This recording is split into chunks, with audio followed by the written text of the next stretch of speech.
Well, my name is Loren Pemberton. I'm a counselor here at the Falls. Been here 21 years. Been teaching career planning here just about that long. We do offer a 2-credit career planning class here every quarter that you can take advantage of if I don't give you enough information here today. So that's what we're going to work toward. So anyway, so we're talking about career planning. What comes to your mind when you think of career planning? Finding something you like, okay. Finding a realistic job opportunity. A realistic job opportunity, okay. Anybody else? What do you think of? Planning your education for the career, okay. What else? Any ideas? What do you think of when, first thing that comes to your mind, what do I do when my career planning comes to mind? Nothing. That's why you're here, right? Yeah, okay. All right. Well, career planning is something I discovered as a process. It's not something that you're going to know what you're going to do with the rest of your life in 30 minutes here or less, okay? I tell students that all the time when they come into my class is most of them expect, well, I want to know what I'm going to do for my career, so at the end of the quarter, I'm going to know what that is. Not the case for me, okay? My goal is to equip you with some resources, get you some ideas to get through that process, because it is a process. It is a continual process. What made me realize that was the very first quarter I taught here over 20 years ago, and I had a 56-year-old woman in my class. And I'm thinking, career planning? What am I going to do for this lady? She's going to retire in less than 10 years. And that's when I realized it is a process. Can go on into retirement, even if it's not necessarily a career. It's still opportunities for you to plan ahead of what you want to do. Okay, so that's what I want you to think about this as a process. I want you to think about resources that are available to you. Now, if you take the career planning class, we go through a number of different things. I'll show you some of those things today that we do, but the process that you go through, I think, is very important to get an idea of where you are going from. Okay? Now, I'm a hands-on type of guy. I don't really care for theory too much. Have any of you looked at any career planning books before? What'd you see? I was looking at, they had tests in them to tell you Okay. kind of personality type. Personality. Into a career, the correlation. Okay, very good. So, and it had a lot of stuff like that. What's that? It had a lot of stuff like that. Okay, ideas like that, okay. So sometimes you'll find, anybody heard of What Color's Your Parachute? That's a real good career planning, type of thing, thinking about preparing for a career as well. And there are a lot of good textbooks out there. We don't require a textbook here at Falls for career planning. We've, number one reason why career planning is a 2-credit class here. All of the textbooks out there that are written are for a full, like a 5-credit course or a 3-semester credit course, full thing. We're only going to cover maybe a third of that with a 2-credit class. So I can't see you putting out your money for purchasing a textbook for that much when you're only going to cover a third of it. Okay. So, but there are some real good ones out there. One of the guys that I've run across, his name is David Ellis, and he's put together a real good career planning workbook. This guy is kind of a hands-on guy. He has come up with several textbooks. One is Becoming a Master Student. I see they do have a copy of this right up here in the Career Center. It's a real hands-on type of workbook. They want you to be utilizing things, to work with them, make them practical things, not necessarily theory. But he does have a little theory in career planning. And he has 7 steps, what he goes through in career planning, I think, what he lays out for as to how to go about the career planning process. And so as far as theory goes, that's about all the farther I go. But I think it's real good, and it's real good applicable for just some tips for you to think about. So when you think about career planning, what's the first thing you would think about doing when you wanted to go through a career planning process? Is deciding on a career. Deciding on a career, okay. How do you go about that? What's the first step that you would go through in doing that? Things you're already good at. Think of things you're good at, okay. That'd be one thing. Anybody else? Things you enjoy doing. Enjoy doing, okay. That's something else too. Anything? First step that comes to your mind when you're starting the process. What do you think you're capable of? Capable of, okay, you know, those, yeah, definitely things are in there. Well, Ellis comes at things from a little different perspective, and the first thing he says you need to do is you need to make a commitment to it. So his first step in career planning is commitment. And I think that's very important. A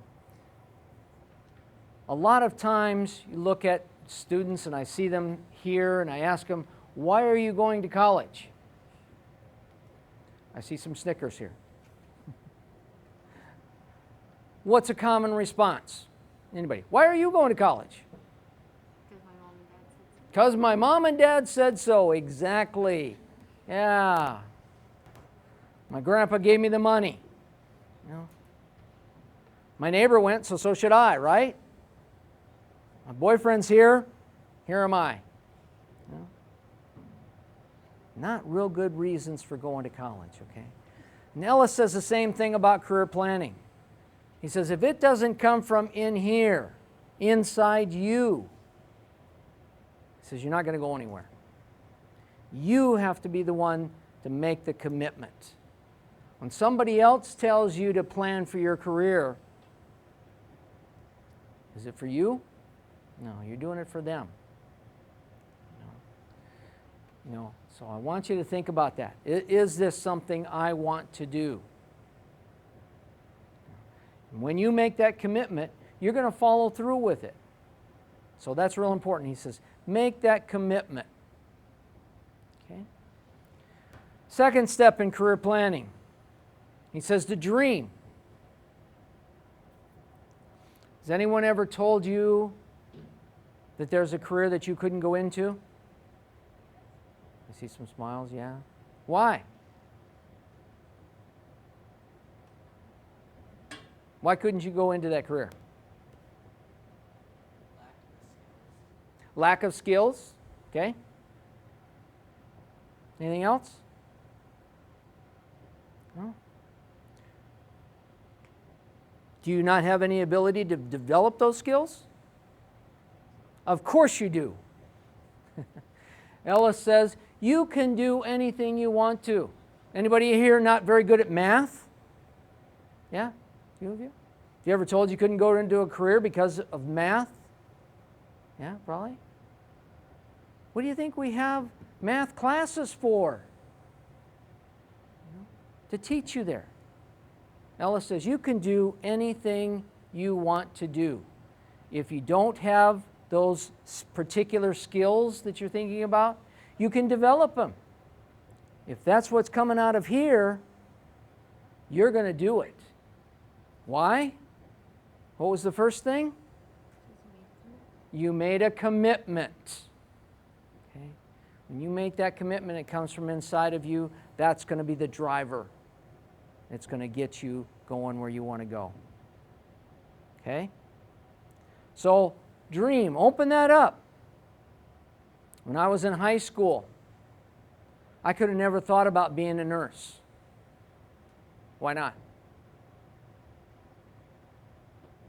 You're a guy. I'm a guy. Back then, there was no such thing as male nurses. Or if it was, you know, well, not quite right, are you? Okay? Women, back in the 60s, could you have been a doctor? No. Not unless you wanted to be like a midwife or Yeah, something. yeah. We had sexual stereotypes about careers. Well, we've broken some of those down, but we still have a ways to go in some of them. Ellis says, open that whole box up. Statistics show that before children get into kindergarten, what's their imagination level or creativity level? It's unlimited, right? What happens by the time second grade comes around?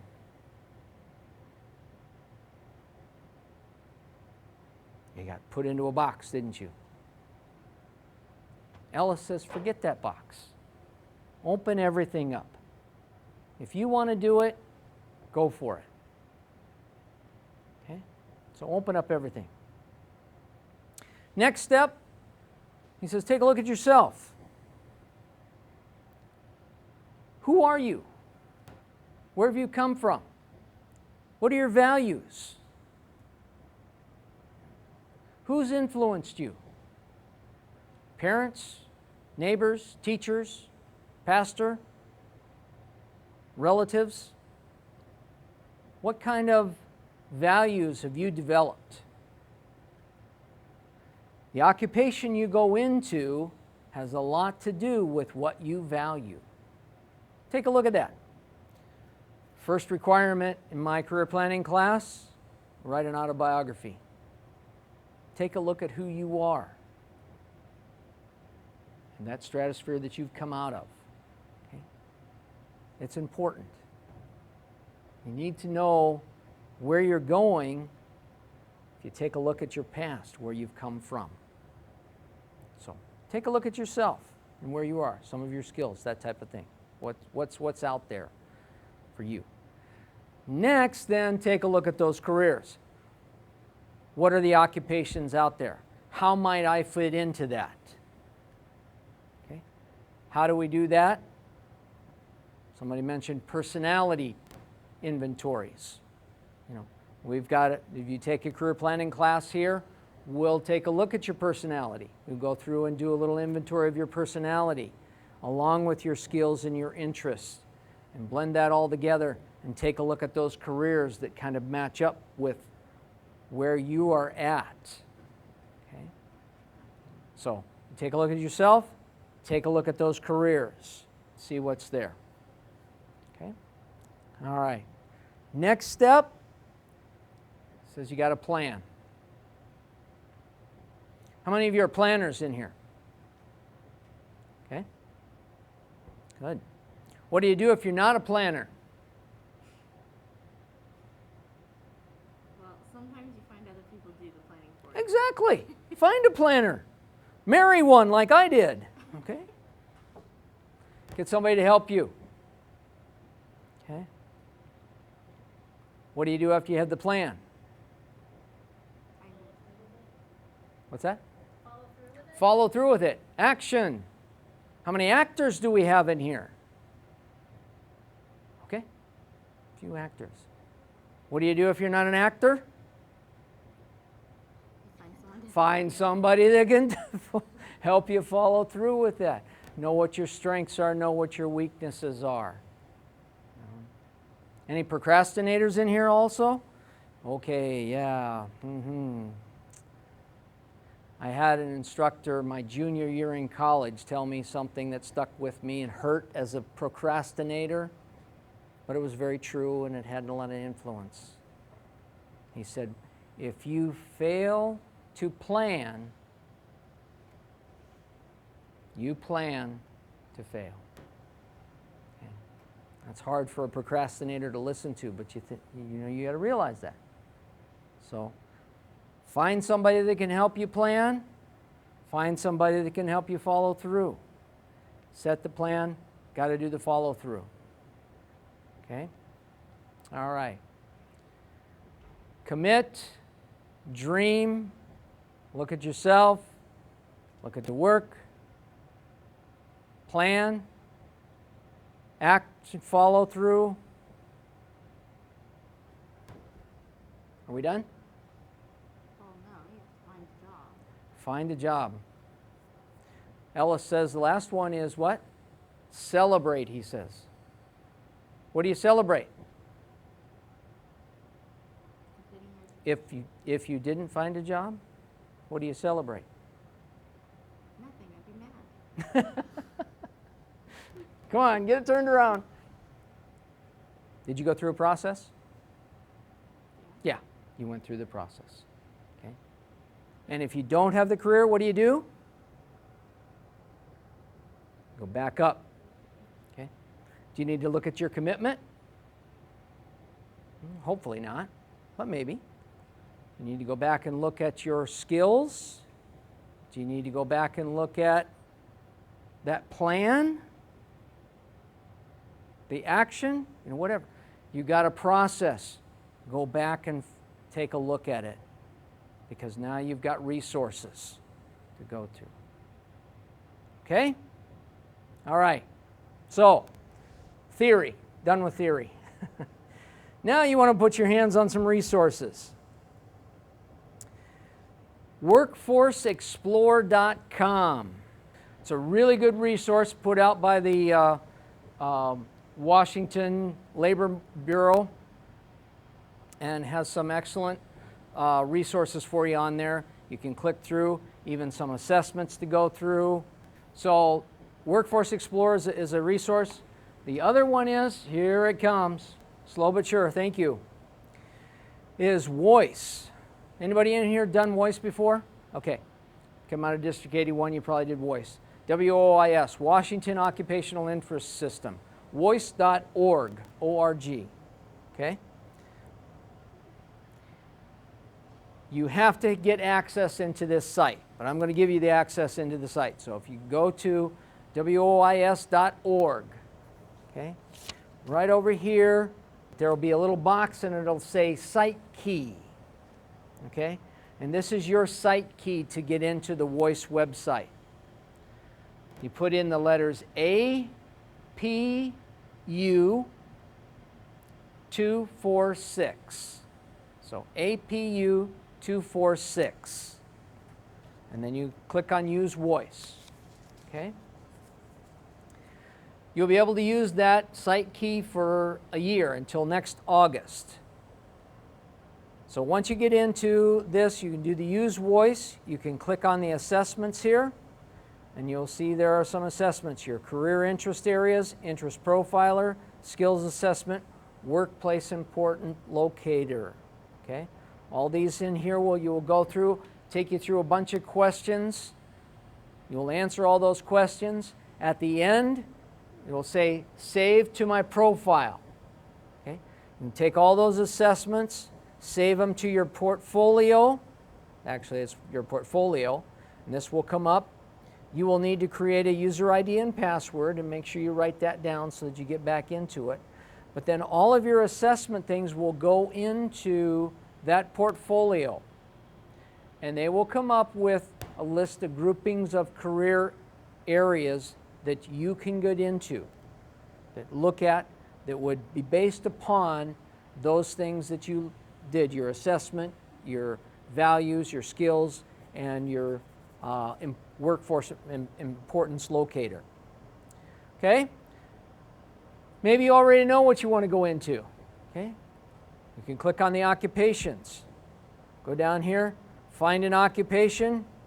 This will give you pages of information about that career. Related occupations.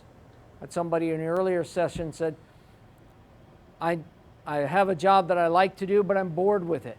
Okay? Well, maybe you want to find something that you still kind of in that area, but not that particular job. Look at a related occupation. Okay? So all kinds of things in there. But you can get what you're going to be doing in that job, the working conditions, physical demands, how much, academic background you need. Again, what are your interests that are usually in that field, types of training, the educational programs, all the way through advancement opportunities, how much you can make. Here it's broken down into state and even in geographical areas within the state. You don't want to be in Washington, you can select a different state, find out the wages, and employment outlook. You know, so wealth of information there about the careers. Okay? Not sure about the career, but you want to go to a particular school. You can go to a particular school and find out what is available for your training in there. Say like Washington State University, okay? It'll take you right to the information on the university, what's available there, the website for that particular school, and again, making connections there. So, great resource for you. There are a number of other resources. Just a wealth of information on this website to help you with your career planning. So you've got the site key. You can get into this and utilize this. This is all for free as a student here. So you can have that. Okay? All right. I've been talking way too long. What kind of questions do you have that you came here looking for that I didn't cover? Go ahead. What if you know what you want in a job but don't know what job you want? Okay. What do you know if you want a job but you don't know what job you want? Again, getting in here, going through those assessments will kind of pull that out for you. And then you can see what kind of tasks and that are expected of you in that job, and then you can, find those. It really is not as difficult as a lot of people think. Just doing exploration in that.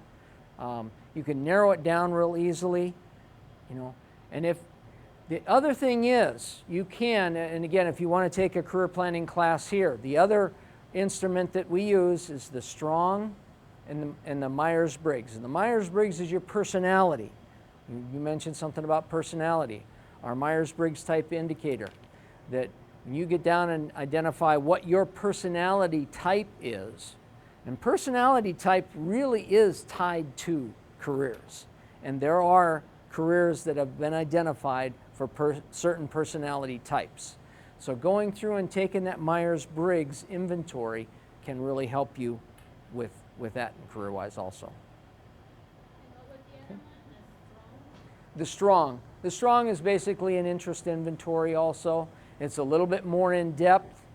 What you get off the voice is, kind of quick and dirty and get you a basic idea. The Strong really goes through a lot more in depth. The problem is with that is not free. And neither is the Myers-Briggs. All right, that's all I have. Hopefully that was a little bit of benefit to you, and let me know if there's any other questions I can answer for you. Thanks.